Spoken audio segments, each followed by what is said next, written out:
It is so great to be back with you. This is JJ DiGeronimo, and if this is the first time you've been to my channel, welcome. Together We Seek is really about a journey of seeking, learning more about what is available to you, and connecting with people that have crossed my path. I have been on a seeking journey since 2016. I guess I was never really recognizing back then that I was seeking, but I was trying to figure out who I was and what was next for me. As many people who come my way, there's usually a crossroads happening. Either they're going through a life transition, maybe somebody has forced a transition on them, or they're seeking more out of their life. And usually they know this because they're bored, they're not happy with their current circumstances, or something in life has happened that has really shooken them up a little bit to say, is this it? Should I be working on more? Should I be doing more? So season 3 has been really awesome because I've done live interviews on YouTube and I've also put up podcasts, and I know every single person I've interviewed. I've either done a session with them, I've had the opportunity to work with them in person, I've hosted a retreat with them, and I've really been honored to share the people that have crossed my path. Now, this is an extension of what I started when I started my third book, Seeking. My third book, Seeking, was really for me to share a lot of the strategies that I had come across since 2016 with you.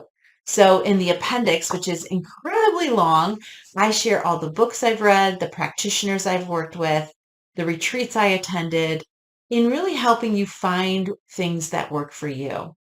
As I get more clarity on my work, I'm recognizing that really all I can do is bring forward to you people that have resonated with me. And if they work for you, I encourage you to reach out for them. If they don't, to move on. Or even share with me somebody that has worked for you, that you've worked with or that you've read about or even met with.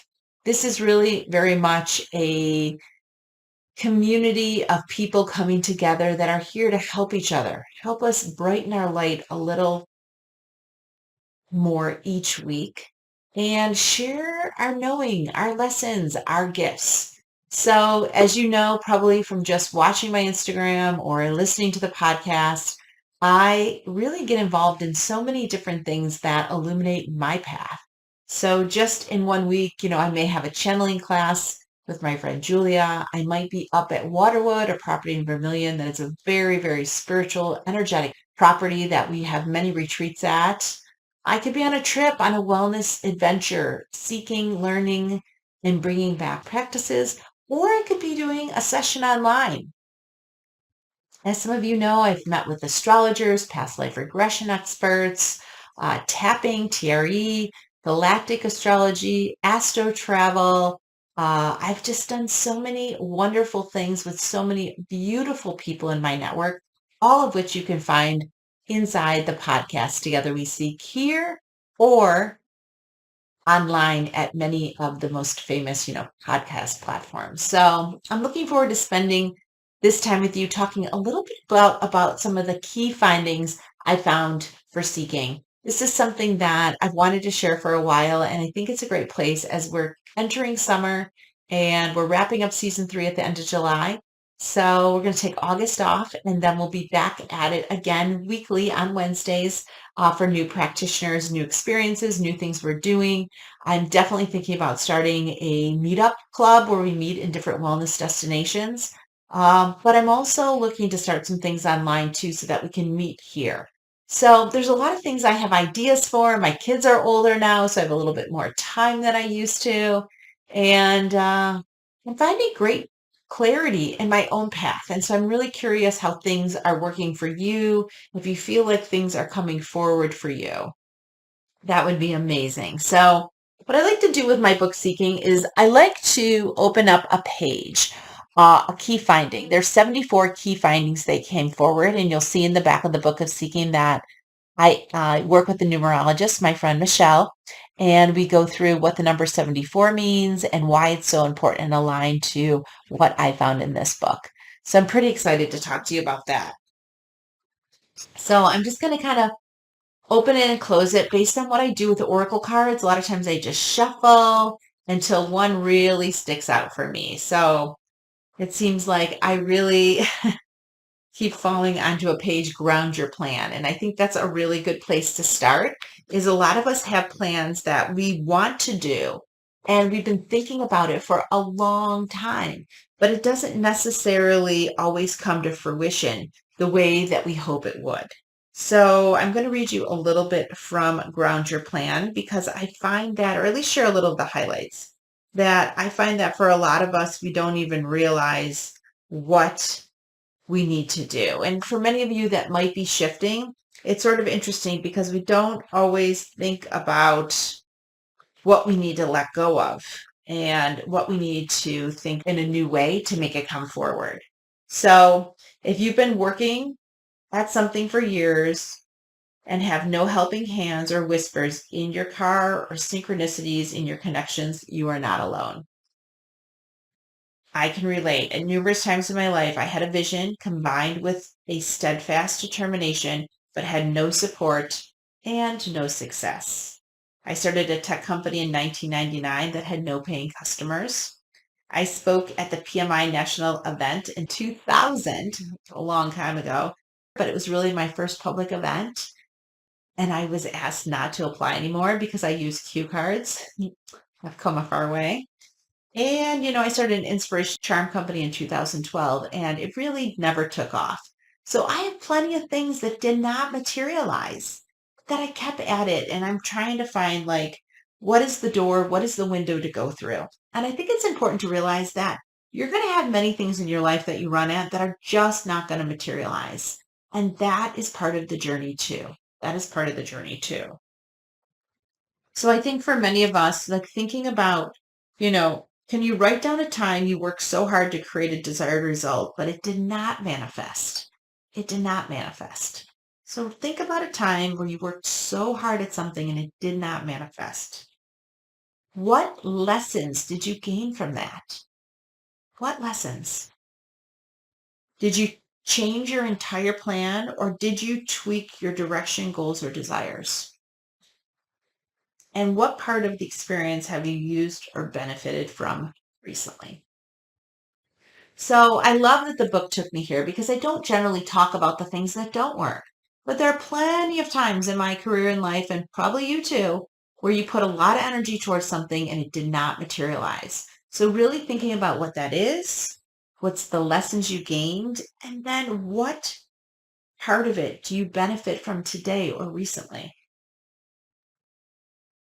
I've realized that I have to ground my energy before I jump into things. And now I go outside on my porch and often announce what I'm working on, whether it's a new retreat, a new book, a new podcast or episode. I go outside and I say, hey, universe, I'm just seeing how you feel about this energy. And I often wait to see if the birds chirp louder or the wind picks up. And if I get some kind of noticeable response, then I often know I'm in the right direction. But if nothing happens, I usually go back in my office and I sit for a little bit, maybe a couple weeks, just to see what materializes. So I think for many of us, really thinking about what didn't work for you and how do you use those lessons today? In this chapter, I have several other questions. And a couple I think that might be just important to talk about is as you prepare for a new initiative, right? Regardless of what it is, what people are you seeking out to help you, right? Do you need to talk to somebody in finance? Do you need to talk to somebody about web design? Or maybe you're trying to create a new program. Can you fold into something that already exists? How can you tap into support around you? And this could be support that you can see and experience, or it can be heavenly support that guides you like I do with the birds and the wind. But I think for many of us, really finding support around you to kind of get that next level of initiative off the ground. So key finding number 22, as we're thinking about grounding our plan, is that there is an enormous support system all around us, waiting for us to tap in. So key finding number 22 again is there's an enormous support system all around us, waiting for us to tap in. And so really thinking about who can you tap into? What can you read? What can you listen to? What energy can you get from nature? What energy can you get from the network of people you have around you? Because for many of us, if we're thinking about building something from scratch, expanding, growing into something new, or even taking a right turn, I think really thinking about where you've been, what has worked, what lessons can you gain from that? What can you lean on, and who can you call on? And I think for many of us, we are not alone, although we try to do so many things on our own. That really getting in sync and in lockstep with what's next, and even figuring out how you can use things that you can't see. So, energy, nature, maybe you find a quote, or maybe you find a book. You can always tap into my Goodreads. I list all the books I read that keep me so motivated and inspired to move forward. I think for many of us, this is so, so important. So I'm looking forward to hearing from you, knowing what might be on your horizon. What are you taking a look at? What has worked for you? And maybe even a lesson you've learned that you're taking with you. So with that, we will have a new guest next week. But I just wanted to pop in, as I probably will in future seasons, and just give you a little glimpse into some of the work I had to do to really shift. I realized that working from the outside, stretching, striving for outside metrics, goals, and accolades wasn't really cutting it anymore for me. And I had to dig deep into what was on the inside. How did I feel about myself? What doubts did I have? What regrets? What frustrations?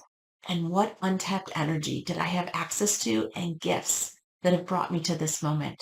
And I have to say, it is the best work I've ever done. So if you want to check out in detail what I've done, you can always pick up the book Seeking on Amazon and many other places. And it's 74 key findings to help you raise your energy, sidestep your self-doubt, and align with your life's work. This is the best work I've ever done, and I look to sharing it with you. Have a really great week, and I'll be here next time. Signing off. Have a great week.